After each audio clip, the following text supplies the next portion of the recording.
El embajador de Estados Unidos en Ecuador, Michael Fitzpatrick, asegura que hay testaferros que lavan dinero de corruptos y narcotraficantes en bancos, empresas y equipos de fútbol.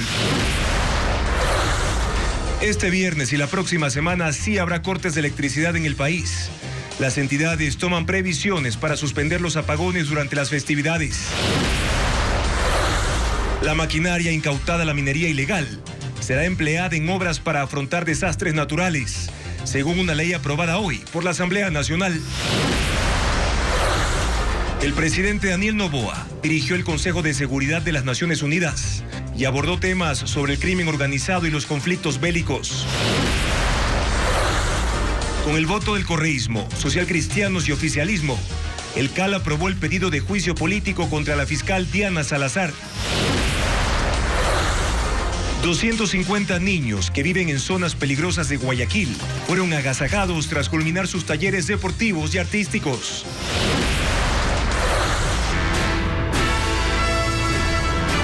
Jueves 7 de diciembre de 2023. Amigos, bienvenidos a una nueva jornada informativa aquí en Televistazo Estelar. Les contamos que el embajador de Estados Unidos pidió a la Asamblea que apruebe una ley de extinción de dominio para incautar los bienes de los corruptos y narcotraficantes que operan en el Ecuador. Según el diplomático, existen testaferros que lavan el dinero en bancos, empresas e incluso equipos de fútbol y hasta medios de comunicación. Paul Romero con las declaraciones. El embajador de Estados Unidos, Michael Fitzpatrick, durante una conferencia por los 20 años de la Convención de las Naciones Unidas contra la Corrupción, señaló que el Estado de Derecho en el Ecuador está bajo ataque sostenido de las organizaciones criminales. Porque los corruptos, los narcos y aquellos que los blindan y empoderan están luchando para capturar otros sectores del Estado que tienen papeles aún más directos, empezando con el sector judicial. El sistema de justicia no es espectador inocente en todo esto. Al contrario, en la lucha de los corruptos, el sector judicial es el premio máximo, la medalla de oro.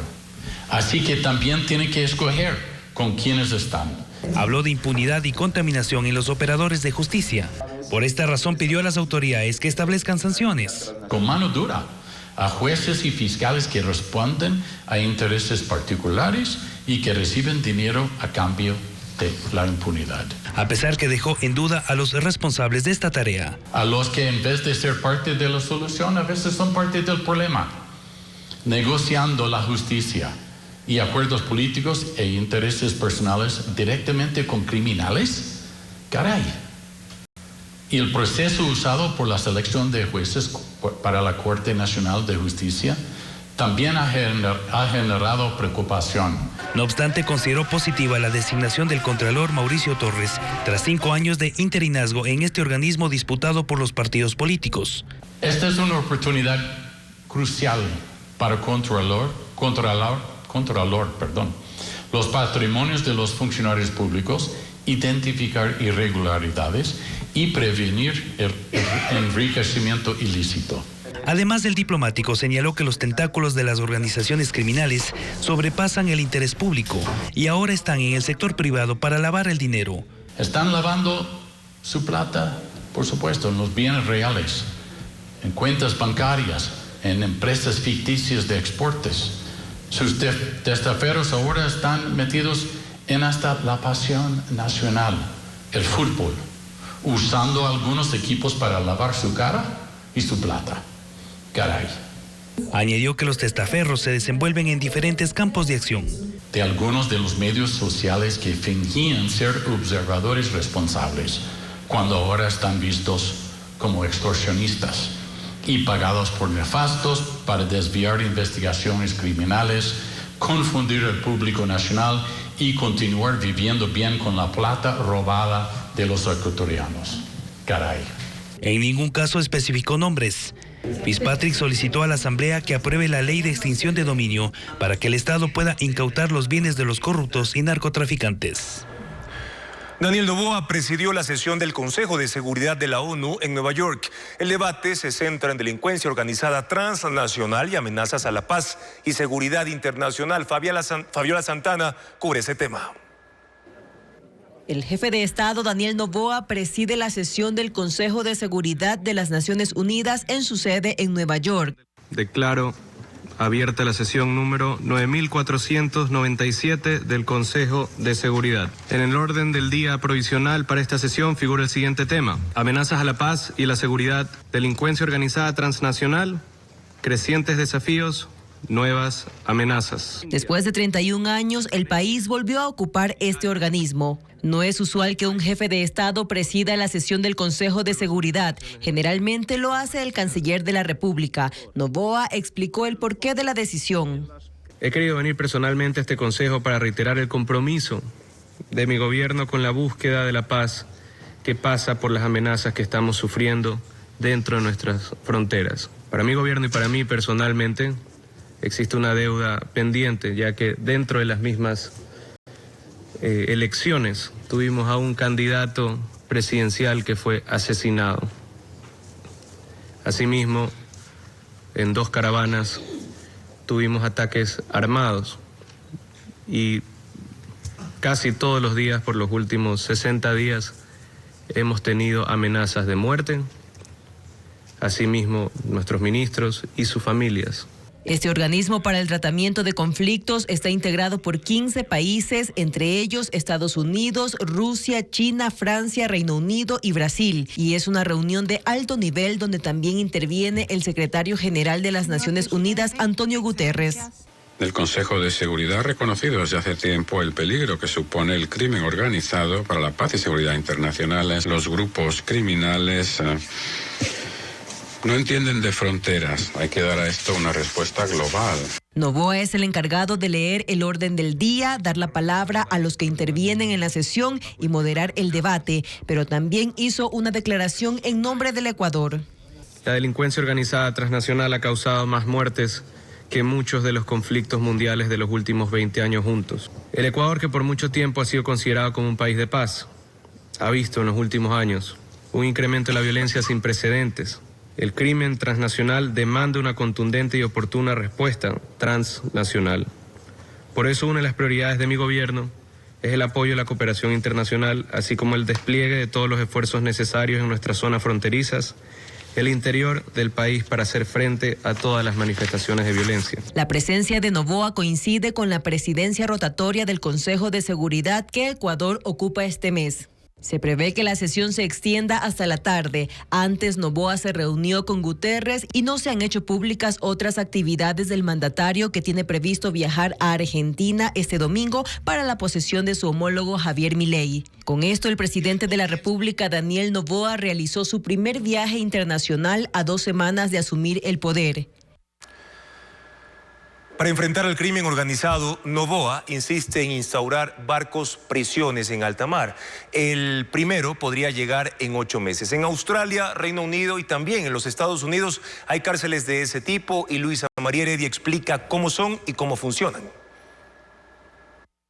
Lo dijo en campaña y en su primera entrevista como presidente. Noboa quiere poner una cárcel flotante en aguas ecuatorianas para aislar a los presos más peligrosos, pues su corto mandato no le alcanza para construir una de máxima seguridad. Estaría ubicada a 80 millas náuticas, es decir, a 128 kilómetros de la costa, que equivale a la distancia que hay entre Guayaquil y Salinas. Y tendría capacidad para 300 o 400 reos. Centros de privación de libertad de este tipo hay en otros países. Solo en Estados Unidos existen al menos 17, destinadas para los reos acusados de terrorismo. The Boat, que está por dejar de funcionar en Nueva York, es una de ellas. Fue construida en 1980 y tiene capacidad para 800 personas. La más pequeña es la cárcel Bibi Stockholm, que está en Portland. Funciona desde 1992 para migrantes que piden asilo. Tiene la extensión de una cancha de fútbol, 93 metros de largo por 27 metros de ancho. Puede albergar hasta 500 presos. Cuenta con 222 cabinas en las que pueden caber hasta 6 hombres. Estas celdas miden 3 metros de largo por 3,6 metros de ancho. Cuentan con armario, escritorio, televisor, ventana, entre 1 y 6 literas y también un cuarto de baño privado. Es la misma fórmula de mano dura y más cárceles planteada por el presidente de El Salvador, Nayib Bukele, que ha surtido efecto. Que una barcaza así llegue a Ecuador puede tomar entre 7 y 8 meses, según Daniel Daniel Noboa. La idea es alquilar una de las 3 que el gobierno ya tiene ubicadas en Australia, Reino Unido y Estados Unidos. El costo ascendería a $8 millones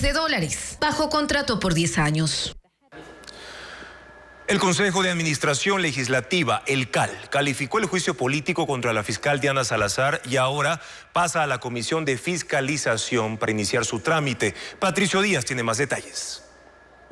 Fue mediante un cambio del orden del día que en la sesión del CAL de este jueves se pudo tratar si el pedido de juicio político contra la fiscal Diana Salazar cumplía los requisitos. La proponente del correísmo, Gisela Garzón, completó la documentación y con el informe de técnica legislativa, el proceso fue calificado y va ahora a la Comisión de Fiscalización. Se ha verificado en la reunión del CAL que se ha subsanado la prueba y entonces entra a trámite como cualquier otro juicio y vuelvo y repito, en el orden al que ha sido presentado. El pedido tuvo 5 votos del correísmo, el Partido Social Cristiano y ADN. La representante de Construye, Alexandra Castillo, votó en contra. Esta bancada mantiene que este proceso abre el camino a la impunidad. Nosotros siempre nos hemos marcado y nosotros no vamos a estar de acuerdo a la impunidad. Después las otras bancadas tendrán que responder esa pregunta a ver si es que ellos están de acuerdo o no. Desde el Partido Social Cristiano aclaran que ellos votaron a favor porque es una obligación al cumplir los requisitos. Sin embargo, reiteran que no apoyarán el juicio. Nosotros no encontramos justificación para el juicio político a la fiscal Diana Salazar. Esto tiene que quedar en claro y nuevamente hay que explicarlo. El CAE revisa requisitos de forma, no de fondo. Y aunque el correísmo parecería no tener los respaldos en la Asamblea, pidieron a las otras bancadas debatir el proceso. Es más de una docena de motivaciones, 12 detalladas, pero por supuesto que en el transcurso del debate la opinión pública va a poder hablar de más. Alrededor de la inseguridad, por ejemplo, del abandono a los fiscales y el trabajo que están haciendo prácticamente solos, y eso va a poder ser parte seguramente del debate. Además, el CAL calificó los juicios políticos contra los exministros de Energía, Fernando Santos, y del Interior, Juan Zapata. Si a ellos se suman los 5 pendientes del anterior periodo, serían 8. Y para llegar a tratarse el de la fiscal, tomaría más de un año. Y la actual Asamblea no solo deberá resolver el juicio político a la fiscal general, porque antes ya reposaban en el Parlamento 6 pedidos más. El presidente de la función legislativa aseguró que el tratamiento de esos casos se va a resolver según la ley. Carla Delgado con más.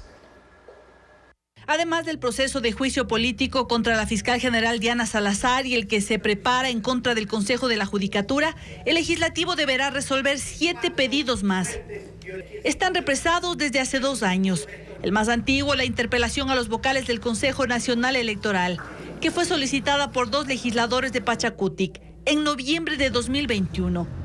El segundo pedido de juicio político fue planteado contra el exministro de Transporte Darío Herrera. El tercero en contra del exministro de Inclusión Económica y Social Esteban Bernal. El cuarto proceso es contra los vocales del Consejo Electoral. Tiene relación con el cometimiento de presuntas fallas en los comicios anticipados del 20 de agosto de 2023, por no permitir la participación de los sectores políticos en igualdad de condiciones. El quinto juicio político es en contra del exsecretario de Seguridad Pública Diego Ordóñez, Paola Flores, exministra de Derechos Humanos, y Patricio Carrillo por la represión de las protestas en junio de 2022. En este caso, los acusados interpusieron una acción de protección que aún debe ser resuelta por la justicia. Se suman pedidos de censura de la actual Asamblea. Un sexto contra el exministro del Interior, Juan Zapata, a quien lo acusan de la crisis de inseguridad. El séptimo al exministro de Energía, Fernando Santos, porque habría actuado con inoperancia al no prevenir la crisis energética. La ley legislativa no permite que se tramite más de un juicio político a la vez en la Comisión de Fiscalización, en donde se deberá resolver estos requerimientos. Cada proceso de este tipo toma alrededor de 2 meses. Verónica Abad no se presentará en la embajada ecuatoriana en Israel el domingo 10 de diciembre, como lo dispuso el presidente Daniel Noboa. Se lo dejó entrever al mandatario en un extenso documento enviado este jueves a su despacho, en el que plantea varios cuestionamientos y se acoge a la ley. Luisa María Heredia con el informe.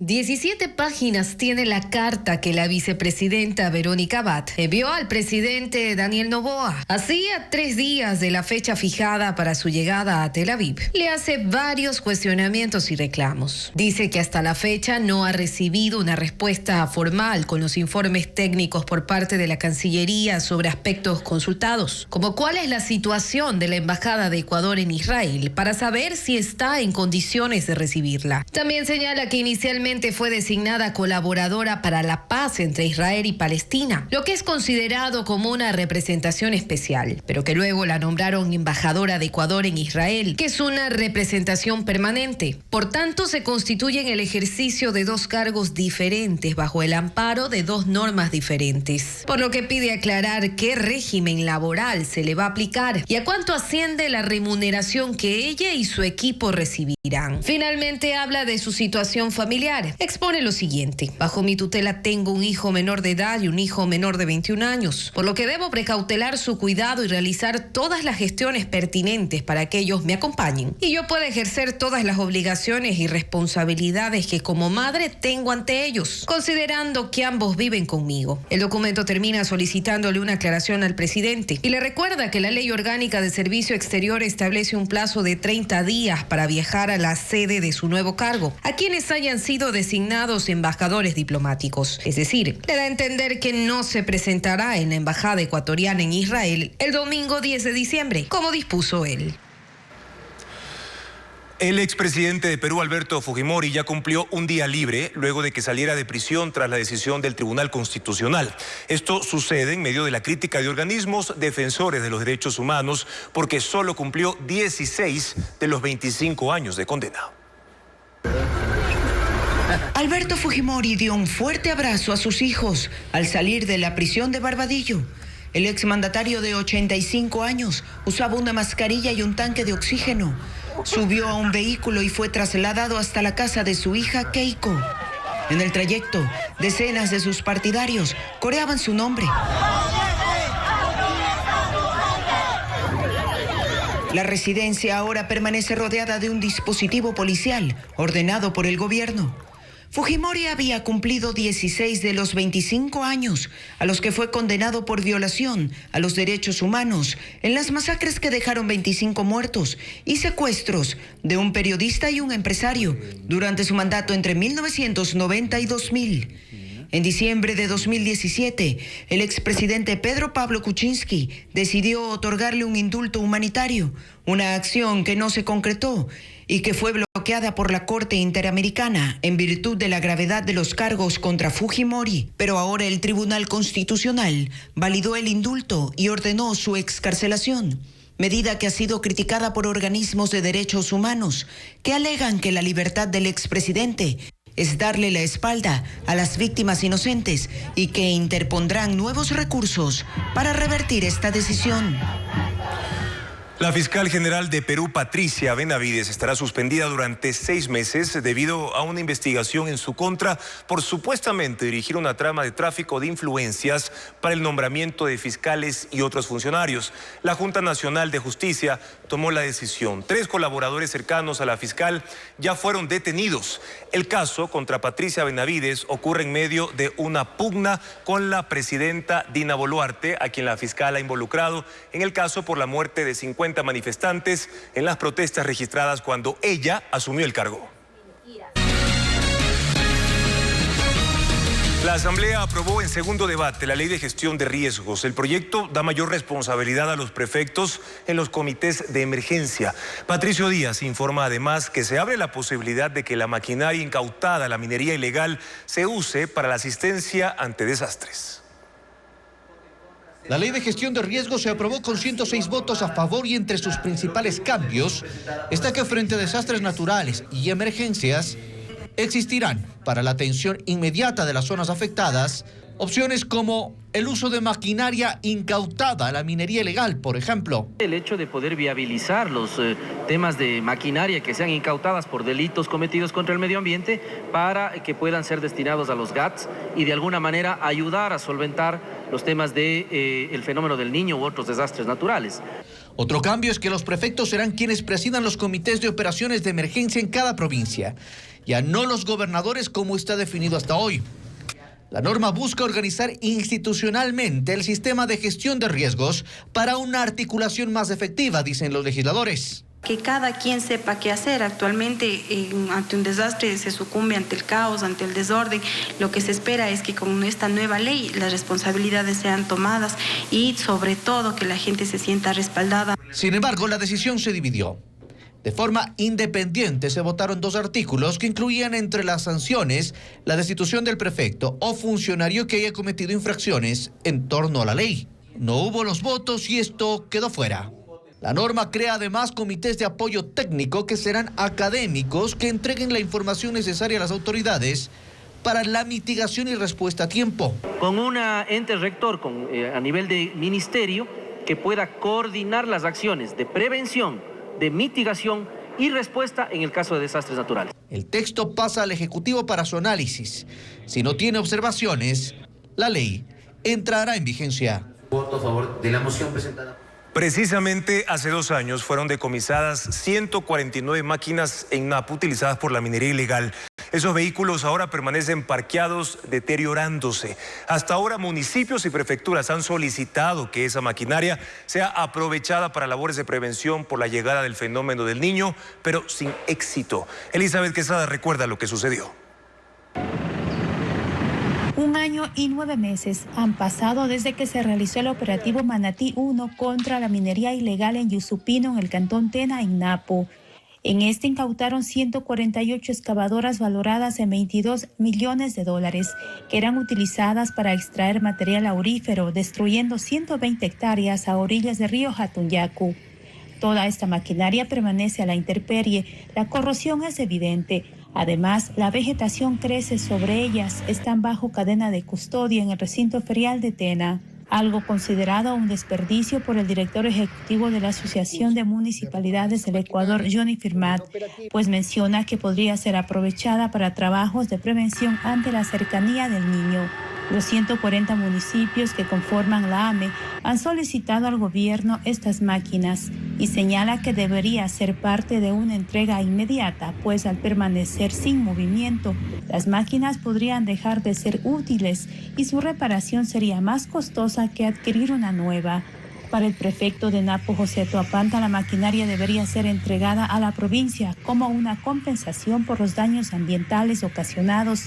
Desde junio, la entrega de 50 excavadoras que permitan realizar labores de mitigación. El pasado 5 de septiembre, el presidente Guillermo Lasso suscribió el decreto ley sobre gestión de riesgos y desastres que entre sus apartados buscaba establecer la figura del decomiso administrativo especial para que bienes, maquinaria e insumos incautados en operativos contra la minería ilegal sean utilizados por el gobierno nacional, prefecturas y alcaldías en trabajos de prevención y reparación. Sin embargo, un mes después, la Corte Constitucional negó este apartado. Al momento, las 148 excavadoras forman parte de una investigación que desarrolla la Fiscalía por presunta asociación ilícita por extracción de recursos mineros. Mientras, la Prefectura de Napo y el municipio del Chaco han desembolsado cerca de $500,000 en alquiler de maquinaria pesada para obra pública para noviembre, diciembre y enero. La generación estable en Coca-Codo Sinclair permite mantener sin cambios los racionamientos de electricidad en todo el país y que estos incluso vayan a la baja en algunas localidades. Francisco Garcés tiene más información del panorama. Diciembre es el mes en que menos agua hay en el río Coca y si bien al momento los caudales son bajos, siguen estables por encima de los 190 metros cúbicos por segundo, suficientes para que Coca-Codo Sinclair mantenga altos promedios de generación. En los 6 primeros días del mes, esa planta aportó el 26% de toda la electricidad consumida y es más del 40% de la energía que producen todas las hidroeléctricas del Ecuador. Esa producción alivia también los apagones que afectan al país y por eso los cortes de electricidad en gran parte de las ciudades empiezan a las 10 de la mañana en horarios de 1 hora y media o 2 horas por cada sector.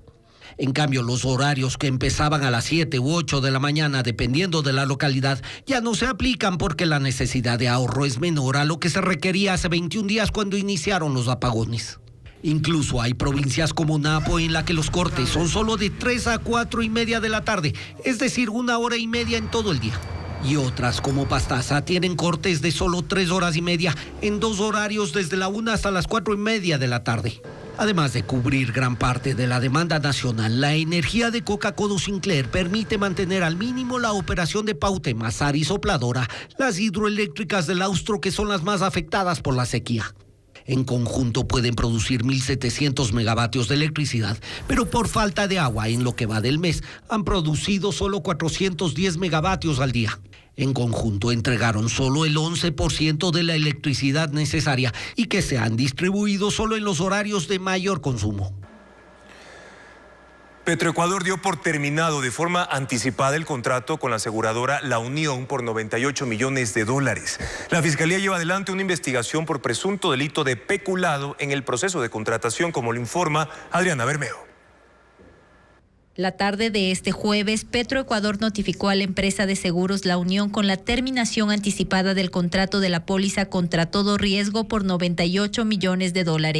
Son 2 las principales causales para que la estatal petrolera tomara esta decisión. El valor de la indemnización por producción se redujo sin argumentos técnicos de $500 a $220 millones. El pago anticipado de $44 millones que hizo Petroecuador no cumplió la normativa de contratación pública. La compañía, una vez suscrito el contrato que se realiza, debía haber emitido la factura en un tiempo de 45 días. Y de ahí Petroecuador tenía 30 días para poder realizarlo.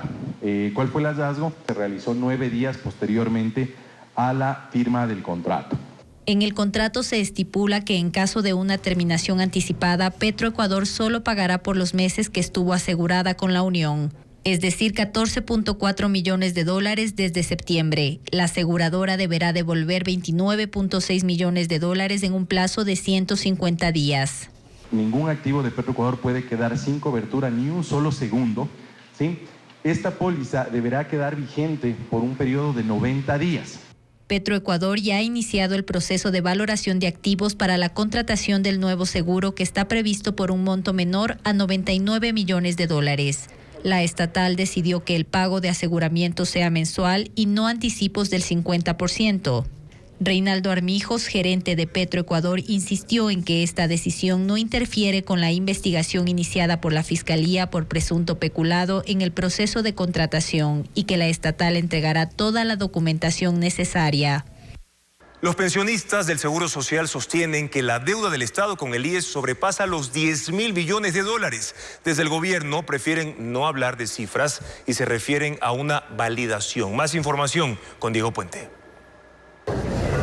La cifra total de la deuda que el Estado mantiene con el Instituto Ecuatoriano de Seguridad Social, IES, es nuevamente un punto de confrontación. Los afiliados y jubilados se respaldan en documentos que la gerencia del IES entregó al anterior gobierno y ubica en $10.500 millones la deuda hasta agosto pasado. La pregunta que yo tengo para el señor viceministro, para que traslade al señor ministro, es esta deuda que está hecha en un oficio, solicitada mediante un oficio para que la pague el Ministerio de Economía y Finanzas.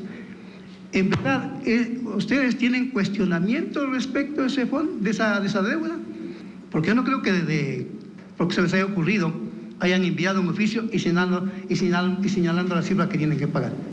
La cifra fue detallada durante la sesión de la Comisión del Derecho al Trabajo de la Asamblea, que recoge los aportes para las reformas a la Ley de Seguridad Social. El gobierno no indicó un monto de lo adeudado, pero señaló que hay cifras que se deben confrontar. No tenemos al momento un valor conciliado entre las dos entidades, por lo tanto no podríamos manejar una cifra ya de pago. Esa aseveración tuvo una contestación inmediata de los pensionistas. Es una ofensa para las autoridades del IES.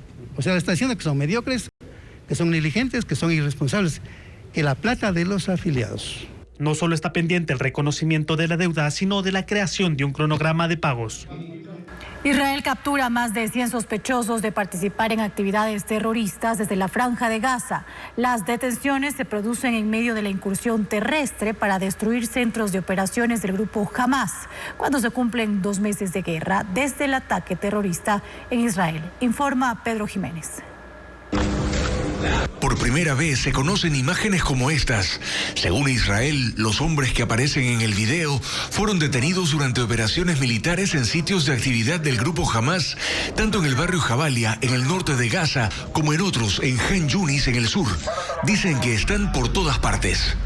Muchos se han rendido y los demás son interrogados hasta determinar quién es parte de Hamas, de la Yihad Islámica Palestina o de otro grupo extremista y quienes no tienen vínculos con ellos. También hay fotografías que muestran otras detenciones. La guerra contra Hamas cumple hoy 2 meses y según el Ministerio de Defensa israelí durará al menos otros 2, mientras que los combates se extienden por todo el territorio de Gaza, desde el norte donde comenzaron los bombardeos hasta el sur, haciendo que casi no queden sitios seguros para el refugio de civiles. Los campamentos de Naciones Unidas están sobrepoblados, 30 palestinos o más en cada carpa, filas hasta para conseguir agua, temperaturas que bajan cada día con la proximidad del invierno y centenares de personas que siguen llegando cada día. Por lo que la ONU se refiere a un colapso humanitario y el secretario general Antonio Guterres ha invocado el artículo 99 de la Carta Constitutiva de Naciones Unidas que le permite llamar la atención al Consejo de Seguridad sobre temas que en su opinión amenazan la paz y la seguridad en el mundo. Ha dicho que la guerra de Israel contra Hamas puede extenderse al resto de la región e involucrar a otros países. Guterres busca alcanzar un cese al fuego definitivo y entregar más ayuda a los civiles palestinos, pero Israel ha respondido que parar la guerra ahora sería respaldar los asesinatos y secuestros de grupos terroristas en Gaza. Brasil manifestó su preocupación por el creciente conflicto entre Venezuela y Guyana por el control del Esequibo, un territorio rico en minerales y petróleo. El presidente brasileño Luis Ignacio Lula da Silva dijo que lo último que necesita Sudamérica es una guerra. La intención de Venezuela de anexar al Esequibo, una zona actualmente controlada por Guyana, llega a organismos internacionales. Desde la cumbre de Mercosur en Río de Janeiro, el presidente brasileño Luis Ignacio Lula da Silva abogó por la paz. Nós não precisamos de guerra, nós não precisamos de conflito. No queremos guerras ni conflictos, necesitamos construir paz, porque solo así podemos desarrollar nuestros países, dijo. Además, se ofreció como mediador entre sus naciones vecinas. La disputa histórica por este territorio rico en petróleo, que el gobierno venezolano asegura le fue arrebatado hace 180 años, se intensificó esta semana, con el movimiento de tropas de Venezuela, Brasil y Guyana a sus fronteras. Además, Estados Unidos dijo este jueves que apoya al gobierno guyanés y anunció ejercicios militares en la zona en reclamación. La Organización de las Naciones Unidas insistió en que solo deben usarse medios pacíficos para resolver el conflicto, pero su Consejo de Seguridad, que desde hoy preside Ecuador, se reunirá mañana para tratar el asunto a puerta cerrada. Miles de peces muertos fueron hallados en la costa de Japón. El fenómeno ocurrió en la prefectura de Hokkaido, en el norte del país, donde los cuerpos de sardinas y otras especies cubrieron un área de 1 kilómetro. Se desconoce qué provocó su muerte, pero las autoridades se han enfocado en recoger los peces porque su proceso de descomposición puede afectar la fauna marina de la zona. 250 niños que viven en las zonas más peligrosas de Guayaquil fueron homenajeados. Todos han participado en actividades sociales, deportivas y académicas de la policía y también de la Embajada de los Estados Unidos. Merlin Ochoa cuenta más de ese proyecto. Al agasajo llegaron 250 niños con resguardo policial. Viven en 6 barrios de Nueva Prosperina, donde operan bandas narcocriminales en el noroeste de Guayaquil. No solo celebraron las fiestas de Navidad, también la culminación de todas las actividades, talleres y cursos que realizaron durante un año. Pero estos van encaminados al tema deportivo, que es en el que más nos enfocamos, para tratar inclusive de recuperar el espacio público y asentarse en los lugares donde, en las pocas áreas verdes que tenemos en el distrito de Nueva Prosperina, tenemos actividades culturales, sociales. Las actividades fueron lideradas por la policía y la Fundación Panamericana para el Desarrollo, con el financiamiento de la Embajada de Estados Unidos. Los menores relataron qué los motivó a inscribirse en los programas. Taller de fútbol y boxeo, éramos muchos y nos dieron al final un certificado. ¿Qué te motiva a seguir en estos talleres? No terminar como algunos de mis amigos en prisión, metidos en bandas y muertos.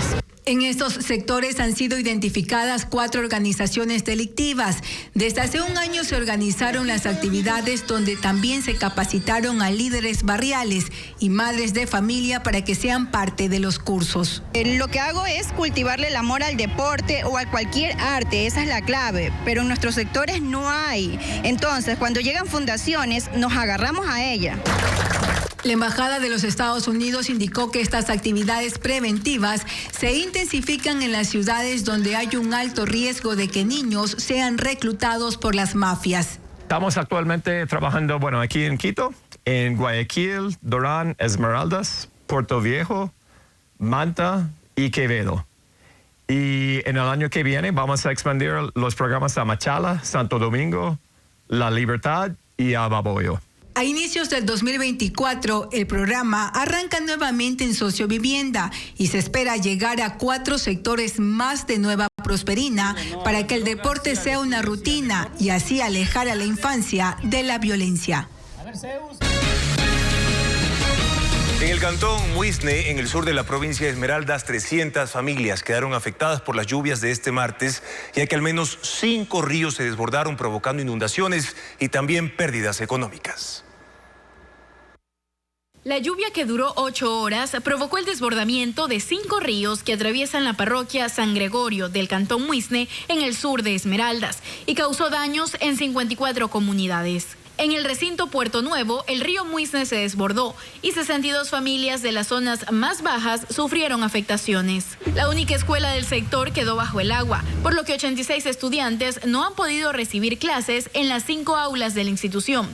Cada vez que se inunda, se desborda el río, de la misma manera el agua entra por todos lados, se suspenden las clases. En cambio, en la cabecera parroquial, el agua continúa subiendo y los principales afectados son quienes tienen sus viviendas cerca del malecón, como Aura Chacín, quien lleva 70 años viviendo en la zona. La gente aquí vive de su jaivita, de su camarón, de su cangrejo, pero en el invierno está hundido, todo está inundado, no pueden alimentarse. 3 familias han tenido que abandonar sus hogares y permanecer en albergues provisionales hechos de caña y plástico. Además, la vía estatal E15 que conecta Muisne con Pedernales en Manabí está bajo el agua en 2 puntos, por lo que los pobladores hacen transbordo. Algunos vehículos que se arriesgan a pasar se dañaron, mientras que motociclistas pagan $1 por ser trasladados en una balsa. También hubo afectaciones en 15 sectores de la isla de Muisne y otras parroquias como el Cabo de San Francisco, Galera, Sálima, Daule, Chamanga y Quingue. Según el municipio, 300 familias reportaron perjuicios en todo el cantón, mientras en el sector productivo 1.000 hectáreas de cacao se perdieron y 6 camaroneras fueron afectadas. La primera lluvia fuerte que cayó en Guayaquil durante la madrugada causó inconvenientes en el noroeste de esa ciudad. Una calle de acceso al sector de Flor de Bastión, por donde a diario circulan decenas de tráileres, se inundó. En unos 200 metros el nivel del agua superó el metro, por lo que trabajadores de empresas en esa zona tuvieron que subirse a un muro y rejas para poder cruzar. Este percance también provocó que los vehículos pesados queden atrapados y otros conductores decidan quedarse a un costado del kilómetro 23 de la vía perimetral, provocando congestionamiento. Los jueces no pueden dictar prelibertad a sentenciados por 25 delitos como sicariato, peculado, tráfico de drogas o delincuencia organizada. Los condenados deben cumplir el 100% de la pena. Así lo ratificó la Corte Constitucional en una sentencia, como le informa Jacqueline Rodas. Los condenados por ciertos delitos no pueden salir con régimen semiabierto, también conocido como prelibertad. Deben cumplir el 100% de su pena en la cárcel. Así lo decidió la Corte Constitucional en sentencia, al ratificar una reforma al Código Penal que fue impugnada. Son 25 tipos penales que no aplican para este beneficio penitenciario, entre ellos peculado, lavado de activos, enriquecimiento ilícito, delincuencia organizada, sicariato, asesinato, femicidio y tráfico de drogas. Los jueces tampoco pueden otorgar prelibertad a los sentenciados por delitos sexuales, terrorismo o trata de personas. Fue un fallo unánime en el que los magistrados consideraron que otorgar beneficios penitenciarios indebidos, liberando presos de forma anticipada, causa impunidad. Rechazaron la impugnación, que alegaba que negar el régimen semiabierto a un grupo de condenados viola el principio de igualdad y no discriminación. Sin embargo, la Corte también hace un llamado urgente a las autoridades del Estado para que implementen reformas penitenciarias integrales, que tomen en cuenta las causas de la actual crisis en las cárceles e incluyan prevención de la violencia y una verdadera rehabilitación social. Un trabajador minero muere luego de que se registraran 3 detonaciones en el área de fabricación de explosivos en el interior de una mina en Portobelo, provincia de El Oro. Además, la onda expansiva alcanzó los 200 metros a la redonda, afectando a 10 viviendas. Los estruendos y la columna de humo que se formó en el cielo alarmaron a los habitantes del sector Miraflores en el cantón Portobelo, provincia de El Oro. Todo esto producto de 3 detonaciones en el área de elaboración de explosivos en el interior de una mina de la zona. El incidente causó la muerte de un trabajador y la destrucción de paredes, techos y oficinas. Personal de socorro recorrió el campamento y determinó que el polvorín ubicado a 300 metros de donde se produjo la explosión no sufrió afectaciones. En un comunicado, el Ministerio de Energía y Minas informó la suspensión de la concesión minera tras el incidente, colocando sellos para prohibir las actividades. Además, 10 viviendas sufrieron daños estructurales en paredes, puertas, ventanas y techos. Otra vez 1.200 uniformados intervienen en el Cantón Durán para intentar frenar la violencia. Entre ellos hay miembros de la Unidad Especial contra el Terrorismo de las Fuerzas Armadas. Sin embargo, son los mismos operativos que se ejecutaban en el gobierno anterior. Diego Cuenca describe la situación. Es la 5ª vez en este año que policías y militares intervienen en Durán.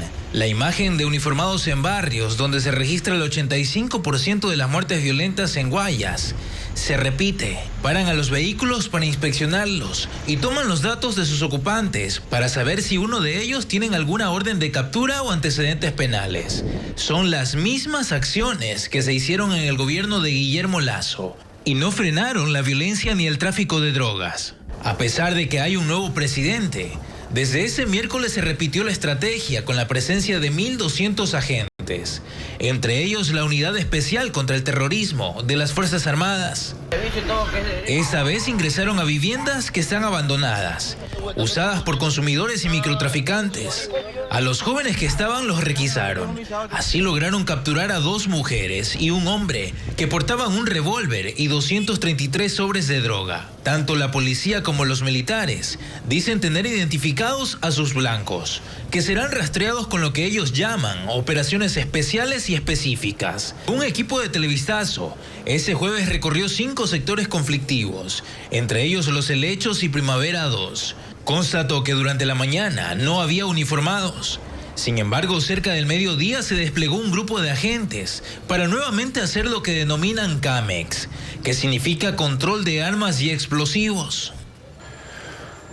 288 armas y 11.850 municiones fueron halladas por la policía dentro de un bus interprovincial en el cantón Baeza, provincia de Napo, durante un operativo la mañana de este jueves. El arsenal estaba camuflado dentro de 16 cajas de color negro embaladas que tenían como destino Quito, indicaron los agentes.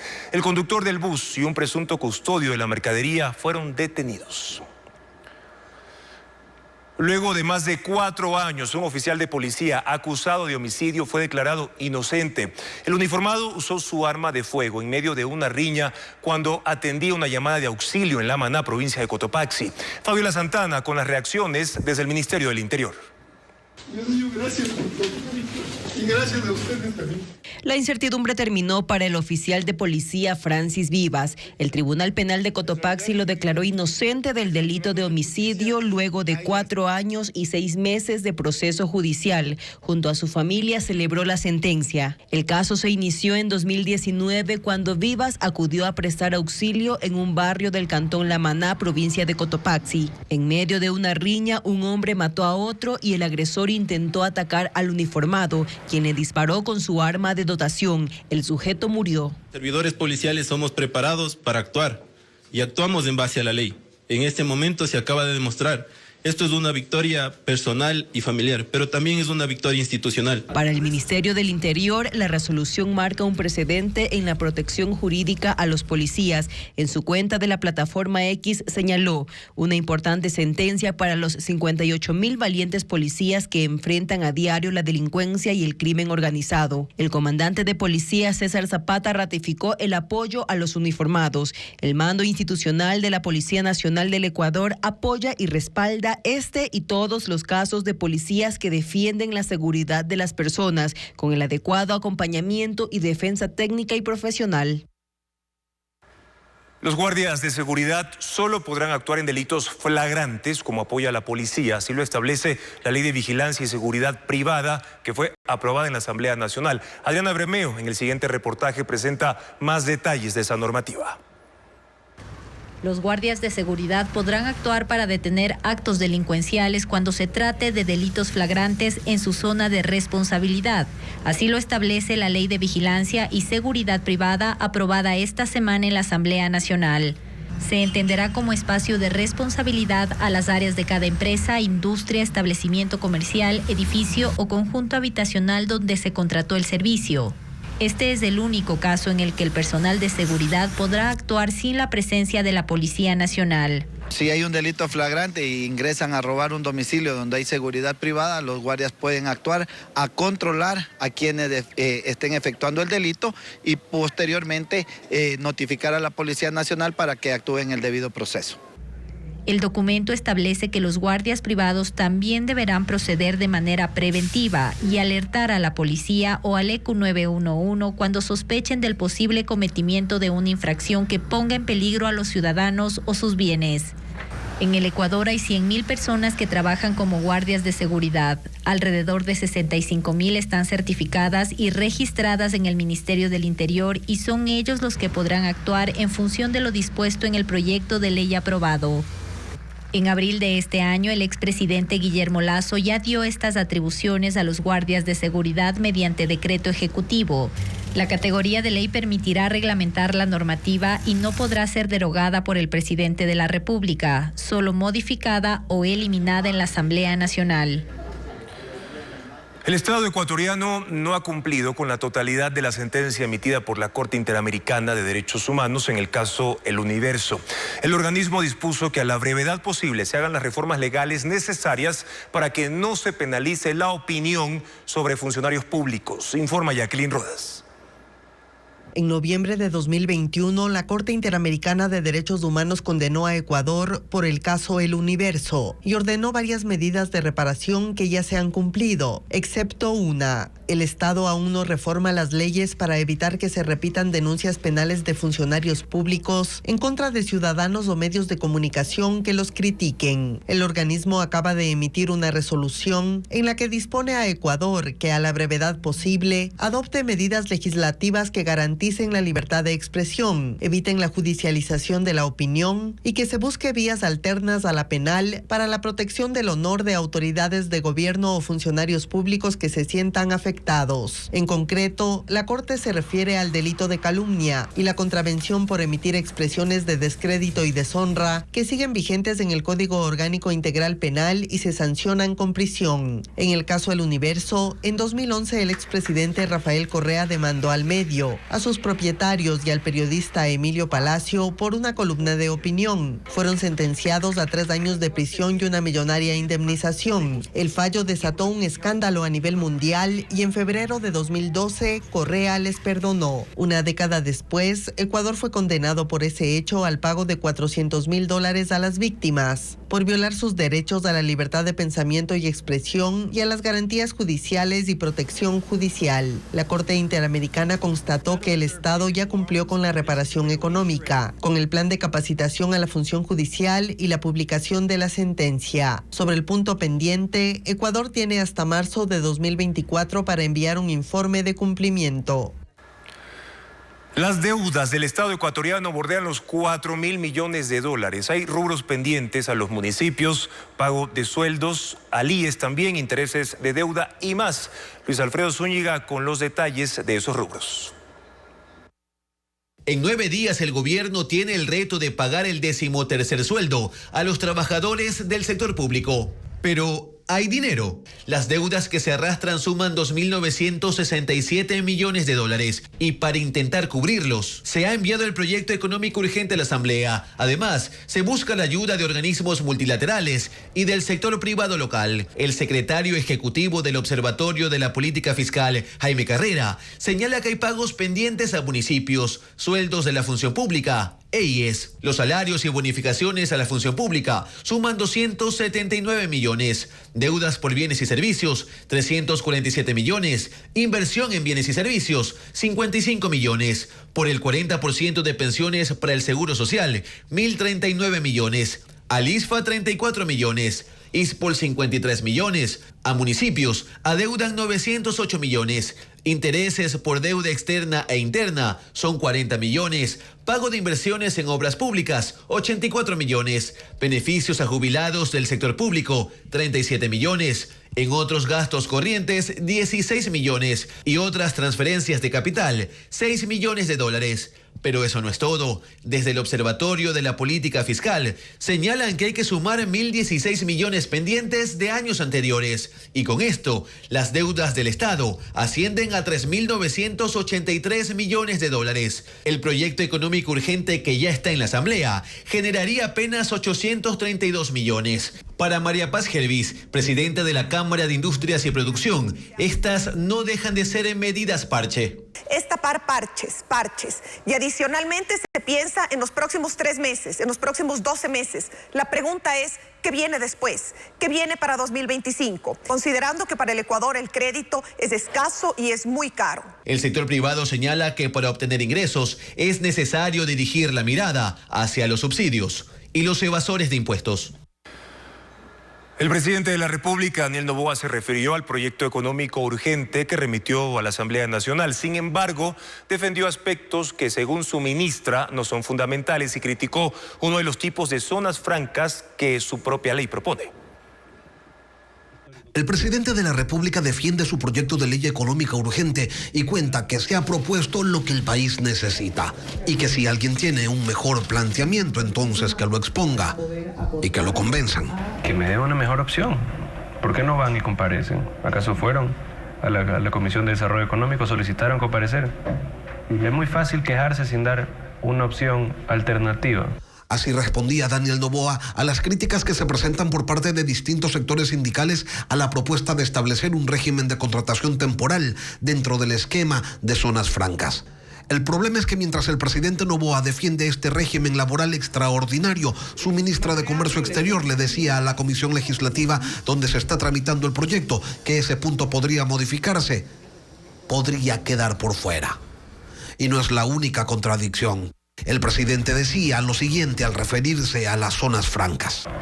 No estoy de acuerdo con que una zona franca sea de una sola empresa. Es simplemente darle un beneficio a dedo a un grupo empresarial. Monopolio. El proyecto que él remitió, sin embargo, contempla en el artículo 38 2 tipos de zonas francas, las multiempresariales y también las que no le gustan, las uniempresariales. Muta entonces el problema y ya no es necesariamente el silencio, sino que la oralidad del poder se contrapone con sus escritos y viceversa. Inauguración de una casa-galería en Guayaquil, obras de teatro navideñas en Quito y propuestas escénicas en Yaguachi enfocadas en prevención son parte de la agenda cultural para estos días. Vanessa Robles con los detalles.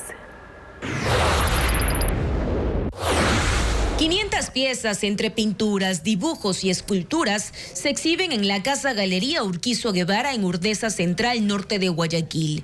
Un espacio cultural de entrada libre que se inaugura este 13 de diciembre en homenaje póstumo al artista Francisco Urquizo. Entre sus más relevantes obras está la colección Las Pupilas del Alma y los 22 arcanos mayores del tarot. Esta última será enviada al Museo Bellas Artes de Asturias en España.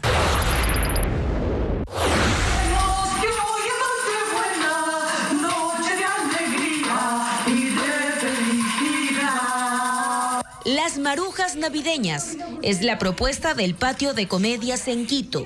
Las damas del comité se reunirán para un agasajo, pero tienen problemas para completar el pesebre. En esa puesta en escena, Juana Guarderas y Elena Torres interactúan con el público por cerca de 1 hora. Las funciones serán a las 7 de la noche a partir de este fin de semana hasta fin de mes. Pilas con el niño es la obra teatral del grupo Ellos. Durante 45 minutos, la comedia relata la historia de un vecindario que se prepara para la llegada de este fenómeno natural. Al final, el personaje principal, el niño, aparece en forma de nube y con agua, destruyendo las zonas de quienes no lo tomaron en serio. Este viernes, la función será en Yaguachi y el lunes en Guayaquil. El Metro de Quito ya recaudó más de $500,000 en sus primeros 7 días de funcionamiento. Pero, ¿cuál es el ingreso que se necesita para operar? Carla Delgado conversó con el gerente del Metro y amplía la información. Desde el 1 de diciembre, el Metro de Quito realizó 700,000 viajes. La demanda creció. Durante el primer día de operaciones hubo 93,000 viajes. Hoy se maneja un promedio de 130,000. Lo que implica un ingreso de $500 millones. Esperan mantener este flujo al menos durante el primer trimestre de funcionamiento, para en 9 meses llegar al número óptimo, 170,000 viajes mensuales, lo que implica un ingreso de $2 millones. Para que el Metro de Quito opere, necesita un ingreso tarifario mensual de $2,5 millones. El gerente general del Metro de Quito explica cómo se cubrirá el resto. Y ahí hablamos de publicidad, hablamos del canal que estará, hablamos de ingresos por tecnología en términos de conectividad, hablamos de ingresos por parqueaderos que se encuentren en lugares aledaños. Entonces hablamos de una serie de ingresos que complementarían. Bueno, nuestra proyección es alcanzar al menos a cubrir los costos operativos y ese es el reto que tenemos ahora durante el 2024. Agrega que durante el proceso de preoperaciones, es decir, cuando no había pasajeros, ya cancelaron $1,600,000. Ahora, lo que tiene que ver con la operación, eso no se ha modificado el contrato original que fue firmado en la alcaldía de Guarderas y es de $2,500,000 mensuales. Entonces nosotros queremos tener el primer saldo para saber exactamente con cifras dónde pisamos y ya no estar hablando de proyecciones. Y claro, lo que nosotros tenemos ahora como administradores del proyecto es que generar el menor gap o el menor espacio entre ingresos y gastos. ¿Para qué? Para que de existir una subvención, esta sea la menor posible. El costo total del transporte subterráneo fue de $2,178,000.